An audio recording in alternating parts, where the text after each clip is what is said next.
안녕하세요. 오늘은 팔꿈치 통증 부위가 궁금해가지고 선생님들 만나 뵙게 됐는데요. 팔꿈치 통증 중에서 골프 엘보, 테니스 엘보 이렇게 여러 가지가 있었는데 이게 도대체 뭘까요? 골프 엘보나 테니스 엘보 같은 경우에는 이제 팔꿈치 통증을 호소할 때 이제 그런 명칭을 많이 쓰게 되는데요. 해부학적 구조를 보면 이 손목을 구부리는 이제 굴곡근과 신전근이라고 하는 게 있는데요. 내가 준비했습니다. 네. 네. 신전근은 여기 바깥쪽, 바깥쪽. 네. 굴곡근은 안쪽, 여기에서 딱 붙습니다, 뼈에. 바깥쪽에 문제가 생기면 외측 상가염이라고 하는 병이고, 안쪽 굴곡근에 문제가 생기면 내측 상가염이라고 하는 병이 생깁니다. 힘줄염은 기본적으로 과사용 증후군입니다. 많이 써서, 손목을 많이 써서. 사람들이 팔꿈치가 아프다고 하지만 얘는 손목이나 손가락을 많이 써서 생기는 거예요. 바깥쪽이 아프다? 신전근이라고 얘기 드렸죠. 손목을 드는 거나 손가락을 들어 올리는 걸 많이 쓰는 거예요. 이게 우리가 흔히 말하는 테니스 엘보. 안쪽은 내상과염이라고 하는 건데, 이것도 우리 골프 칠 때 눌러 치는 분들이 있어요. 이렇게. 환자분들 중에는 배드민턴 환자분들이 저는 더 많아요, 골프보다. 그리고 엊그저께 병원에 오신 젊은 환자분은 저는 숨쉬기밖에 운동 안 하는데요, 이러더라고요. 근데 그거 말고도 빨래 터는 거, 집안일 할 때 청소기 요즘 돌리잖아요. 굴곡 신전 자꾸 하잖아요. 외상 때문에도 올 수가 있어요. 막 안 좋아진 상태에서 외상이 딱 발생을 하면 얘가 툭 하고 끊어지는 거죠. 이런 여러 가지 방법으로도 손상이 올 수가 있습니다. 외상가염 같은 경우에는 이 손목을 신전시키려고 할 때 외상과 부분부터 이 전완 부분까지 통증이 생기게 됩니다. 이렇게 저항을 준 상태에서 손목을 위로 들어보면은 통증이 느껴집니다. 통증이 느껴지죠? 그러면 치료. 충격파 준비하라 그러고. 그리고 골프 엘보 같은 경우는 손을 잡아준 상태에서 내가 손을 굽히려는 힘을 주면은 이 굴곡근을 따라서 통증이 생기게 되기 때문에 환자분들이 제일 먼저 알 수가 있고, 이제 병원에 내원하시면 기본적으로 엑스레이 같은 거 찍으면 석회 유무를 확인할 수가 있고, 좀 더 정확한 검사는 이제 초음파가 있어요. 힘줄이 부어 있는지 아니면 손상이 있는지, 손상이 있다면 손상의 정도가 어느 정도인지까지 초음파로 확인을 할 수가 있습니다.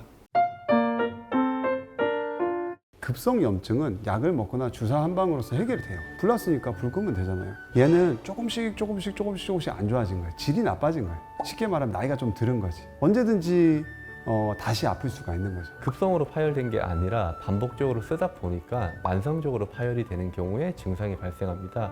당연히 이제 만성 파열이 되니까 회복하는 기간도 그만큼 오래 걸릴 수밖에 없고요.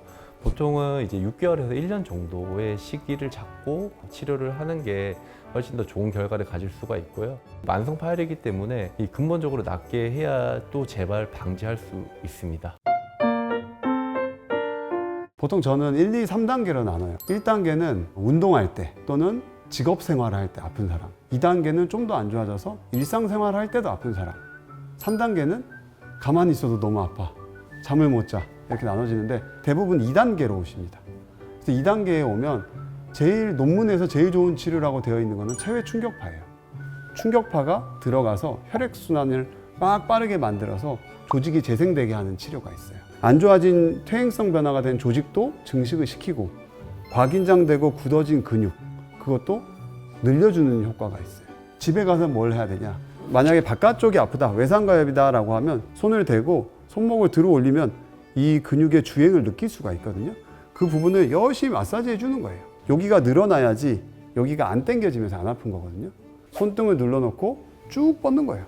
그러면 신전되겠죠. 내상과염은 반대겠죠. 이렇게 해야지 안쪽으로 오는 신전근이 길어지겠죠. 내상과염이 아플 때는 똑같이 꺾은 다음에 20초 동안. 좀 많이 진행돼서 오신 3단계에 아프신 분들이 있어요. 이런 분들은 급성으로 아픈 부위에다가 주사 치료를 해드립니다. 그래서 2단계로 만든 다음에 2단계 열심히 치료를 하고, 2단계에서 좀 더 좋아졌어요. 그러면 이제는 운동을 시킵니다. 안 좋아진 조직을 재생시키기 위해서는 운동이 필수적이라고 할 수가 있습니다. 외상가염 같은 경우에는 힘줄을 늘려주는 스트레칭이 중요하고, 운동 같은 경우는 이런 물병을 이용해서 할 수가 있습니다. 너무 무거운 무게로 할 필요가 없고요. 500g이나 1kg 아래 무게로 힘줄에 무리가 가지 않게 손을 다리에 올려주고, 외상가용 같은 경우는 손목을 신전시켜 줍니다. 이때 이제 주의하실 점은 천천히 물병을 내리는 거죠.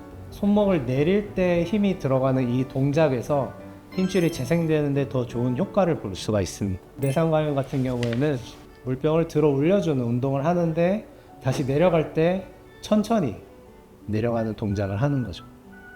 반복해서 이런 편심성 운동을 해주는 겁니다.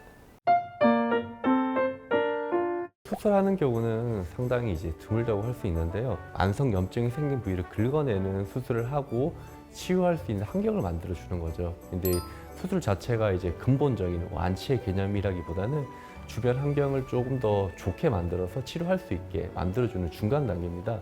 그래서 보통 이제 수술하는 경우는 극히 드물고, 이런저런 치료를 했는데도 효과가 없는 경우는 이제 PRP 같은 치료를 많이 하고 있습니다. 피 속에는 그런 좋은 인자들이 있는데 그 인자를 농축시켜서 한 곳에 넣는 거예요. 그러니까 이제 농도가 높아지게 되니까 치유하는 능력이 훨씬 높아지게 되는 거죠. PRP라는 거는 되게 간단해요. 내 몸에서 혈관에서 피를 뽑는 거예요. 그런 다음에 환자분이 가서 물리치료 받고 오는 사이에 원심 분리를 막 돌립니다. 그럼 거기에서 성장인자들이 모여있는 층이 갈라지거든요. 그럼 그것만 추출을 해서 여기다가 그냥 주사를 하는 거예요. 근데 얘는 문제가 뭐냐면 주사를 맞고 나면 엄청 아파요. 이때까지 다른 치료는 소염, 염증을 끄는 치료지만 얘는 염증을 유발시켜요. 살아있는 조직을 넣어주기 때문에 여기서 조직 증식이 생기고 재생이 되는 거죠. 팔꿈치 힘줄염은 초기에 잡아야 됩니다. 만성 질환이기 때문에 3단계까지 가면 다시 회복하는데 굉장히 오래 걸립니다. 빨리 오셔서 간단한 치료로 잡을 수 있도록 노력하시는 게 좋을 것 같습니다. 감사합니다. 감사합니다.